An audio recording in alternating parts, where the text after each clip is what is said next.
Purposely. Your life, God's purpose. Listen at purposely.com. God is not calling us to be the same. He's calling us to be authentic. My dad doesn't say equal gifts. He says equal sacrifice. And I think, though, that as we love our neighbor as ourselves, I mean, that's a radical love. And so it does lead us to learn another language. It does lead us to have sympathy and compassion for people. And I think that, I mean, we're here in the Pacific Northwest. I'm from Southern California. I live in Texas now. I've lived in Tennessee, Florida, South America. And no matter where you are, people are moved by radical love.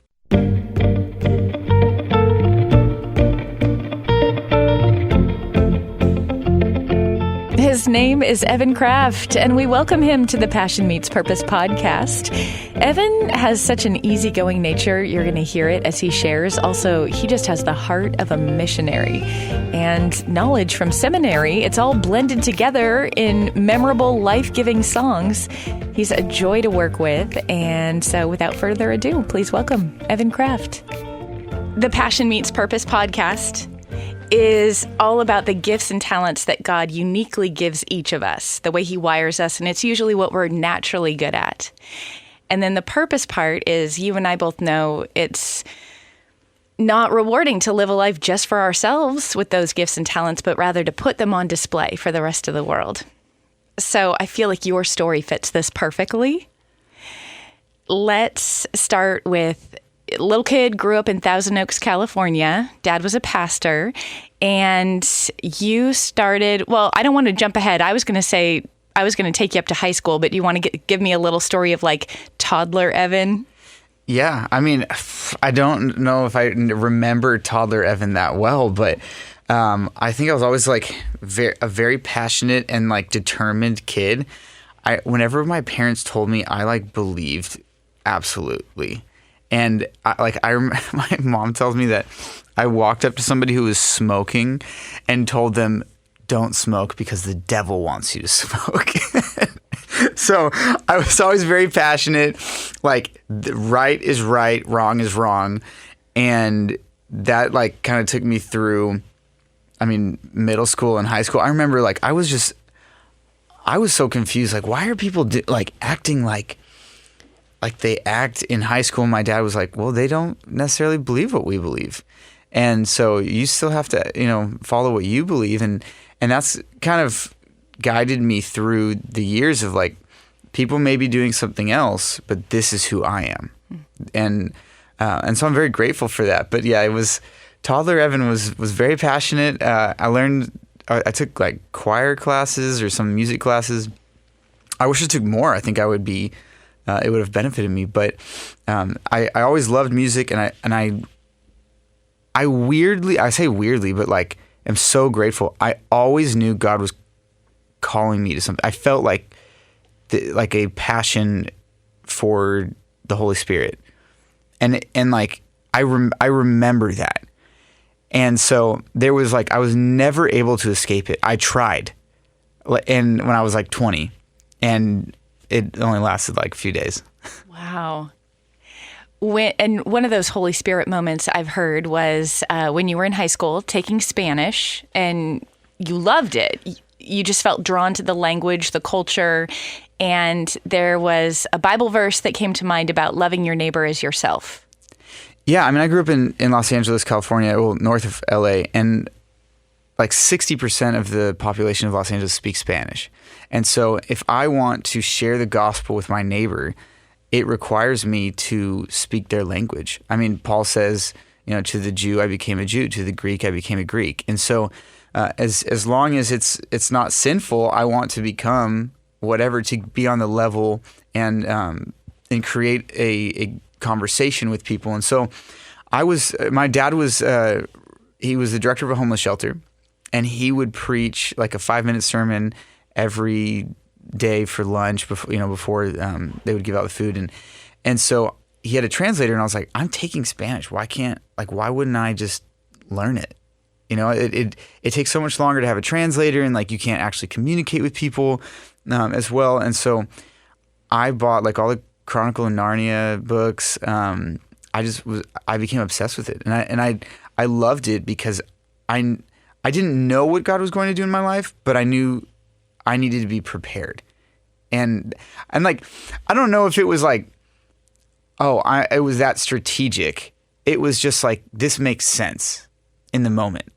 I mean, looking back, it makes sense. In the moment, nobody I was watching Shrek in Spanish, and like your Spanish teacher had to love you. Yes, Señora Villa. Yeah, I called her when I graduated with my degree in Spanish, and like I was in tears because it totally changed the trajectory of my life. And I mean, she was so passionate about it. But I mean it's something I mean, none of my friends, I mean, if you talk to my music producer, we've known each other since we were 18. He never would have thought this would have happened. So, it was just a passion for people. And I think that will lead you into places, I mean, I've always, like, if God calls me to China, if God calls me to anywhere. You're learning Mandarin? I'm not learning Mandarin. And I mean, people have even said like, hey, you should learn Portuguese. I'm like, I would love to do that. But the thing is, like, I know God has called me here. So unless God makes it clear, I'm not going to spend all of the hours. I'm like, I know how many hours it took me I spent semesters and years traveling in Latin America to become proficient. I'm not going to do that with another language unless it's absolutely clear. Mm-hmm. I recently heard a pastor talking about the theology of place. How God sets us in neighborhoods, cities, places. Jesus was Jesus of Nazareth. Yeah. And I feel like you're starting to talk about that. You feel very called to a specific place for a specific time. Yeah. I mean, I would be Evan of Thousand Oaks.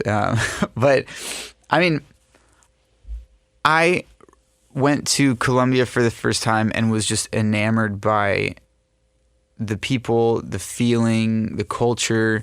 It felt free. Like, I was just in Peru this week, and there are incredible things happening. I got to learn in college about the Quechua people, the Incans, and I got to go to this hospital where they serve like the Incan descendants, the Quechua people, for $1. But whether it's, a birth or like fixing their teeth or whatever it is, it was $1. And like, to me, I feel called to serve people in the way that God has given me gifts, and that is through music and worship. And but I mean, much more than that. I think one of my giftings as well is actually encouragement. And so like when I started going down to Latin America, I would say that like my purpose was to encourage this new generation and to build the church. And so that's what I have been able to do mostly. Like, I mean, I think sometimes we think we're called to something and then the doors never open. And I have tried so hard in some areas of my life to force open doors, which are probably more like fortified walls. And God has continuously opened up doors in Latin America. And, like, people can sometimes start comparing that to like, okay, well, there's more money here, or there's more fame here, or there's more like what we would perceive as success. But I have found so much more joy and contentment and provision and everything else when I am following what God has truly gifted me in, instead of trying to force down walls. Let's talk about how, for someone listening right now, it might seem like, oh, every door just opened automatically for where he was supposed to go. There, I know, because I've heard some of your story, there's also, as there usually is, as God is refining us, some humbling moments. And one for you that I want you to tell the story about was you read a book, I think it was maybe on evangelism by a German. Reinhard Bonnke, okay. Yeah. And you were like, I'm going to be the next Billy Graham. Yeah. Yeah. And so you went to an event. I'm not. You went to an event to lead some worship, and you had a really humbling experience, but it's also beautiful. So Yeah, when you're learning a language, there's a point where you think you speak Spanish or whatever, and then you realize you truly don't. and I mean, it's even funny today because like there are so many different like dialects or accents and like words that like it's such an language evolves. And so I go down to Mexico. I think it was 2011, so I was like 20, and I had written these missionaries. They never responded to me, and they were from my denomination. So I met the person in charge of all missions. They contacted me with them, and they were like, I mean, who's this kid? Right? So they invite me down, and they take me to this place called La Carpa, which is like a tent meeting revival that they do 6 days a week in Tijuana. And to get there, they took us on this like death route. Like through this area, they're like, we don't drive this at night. We only drive this during the day. And I'm like, oh, that sounds great. Which like I'm much more averse to now that I'm married and have a kid. But back then I was like, all right, God, I mean, I'm trusting you, right? And so they take me there. It's raining. It's just dirt floors. It's a tent. It's construction lights. It's like the sound. It's not working. Half it's not working. Like it's in like our like earthly idea, it's a mess. And they're like, all right, well, you're going to, you want to be a missionary and you want to do this stuff? Well, like, get up there. And because I told them I led worship, and I knew like, thinking back, I must have thought I knew more than I did, but I knew 3 songs. I knew one that I had written called Entrego Todo, which actually was very like simple, great song. I knew one called, it was Fire Fall Down from Hillsong, Fuego de Dios, and another like old Spanish song. And so I sing them, and there's 2 things that happen. First of all, they were like, you don't have anything else? Like, what are you going to do? And I'm like, and they even asked me to preach, and I'm like, I there was a Bible verse up on like that was like painted on the car, the tent, and I was like started trying to talk about it. It was terrible. It was like it probably made absolute no sense. But one thing that happened, like it was either that I remember it was the first day.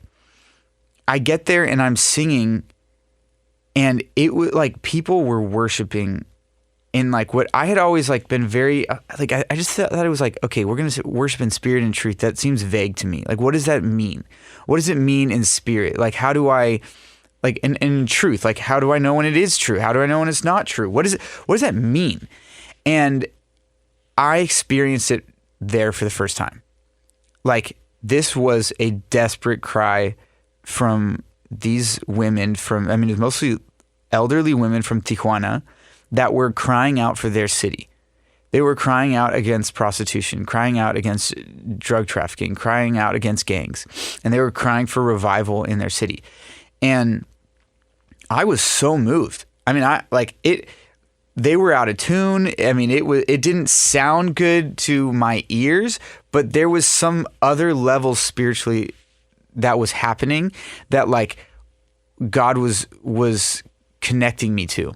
And in that I realized, okay, I attend a big church. I lead worship there. Like, I'm one of the worship leaders.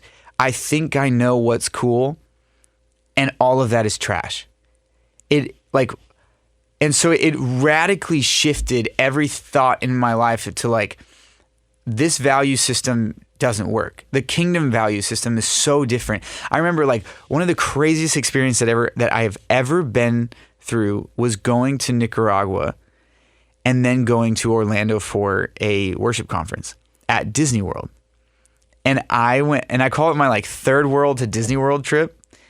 I was in the mountains of Matagalpa. I went to Jinotega, to a place where like they like cut a chicken's head off and like cooked it and fed me. And it was pretty wild.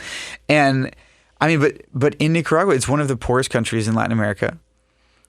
And to see what people do, like how far they walk to go to church, how they treat each other, and how they support each other. And then where I went to Orlando, where everyone was spending thousands and thousands of dollars, which isn't wrong, but it was such a like a shock to my system of like, what do I want?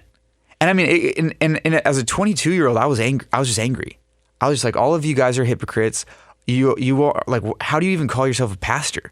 Like, I mean, I was saying this stuff, and my worship pastor was like, you need to really calm down. And so, but you know, it shifted something in me to change my value system and to understand that God was calling me to something different. And it's not bad to have a house. It's not bad to have a nice car. It's not bad to, you know, like, obviously I think those things can become idols, but what was my purpose? And I got to bring worship and songs, and there's incredible other artists doing it, but I got to be another voice in Latin America to people who, I mean, some of this, like, I was just in Peru this week, and people were telling me what be all right meant to them in Spanish. Todo va a estar bien. And like, oh, this is my favorite song, you know, from 2012, 2014, 2015, that I'm like, I don't even sing those songs anymore. But like, this helped connect people to the presence of God. And to me, like that was such an amazing, I mean, those testimonies, I cherish them, because when I went to Peru, I went to Lima. There was a 6.5 hour flight from Houston. Then I got to fly, I did an acoustic worship night with like 1,000 people just like shouting and screaming. It was like just singing so loud. It was amazing. And then we flew to Cusco, which is an 1.5 hour flight. And you can go to Machu Picchu, but instead of going to Machu Picchu, we drove 3 hours into the mountains, like through some of the craziest curves I have ever seen in my life. Like, it was beautiful, but dangerous. And we got to this place where a German missionary built a hospital where he's serving the Quechua people. And being able to see this, I thought to myself, most artists will never see this in their life. Like, this is where I am, like, wealthy. This is where I have experiences and memories that other people just will never have. And not only that, like, because I was talking to Danny Goki this weekend, he was in LA with me at our benefit concert, and I was like, dude, you should go to this. But like, most artists, even if they went, could not talk to the people. And that is where I feel like this, like, Danny speaks Spanish, but you know, I would love to invite other artists and have them see that, but they don't get to connect on a heart level with people because they don't speak the language. And so to me, like, one of my highest priorities is that my daughter speaks Spanish, because I want her to go with me. And like, I mean, I saw this little German girl, she grew up there, and they're like, she's Peruvian. She eats choclo, which is like their corn. She, like, that's her favorite food. She is from here, from Kurawasi. And so I think just sometimes getting out of our comfort zone can allow God to move in our life in ways that are unexpected. I don't think that, you know, you have to move out of Seattle. Like, someone needs to be called to here.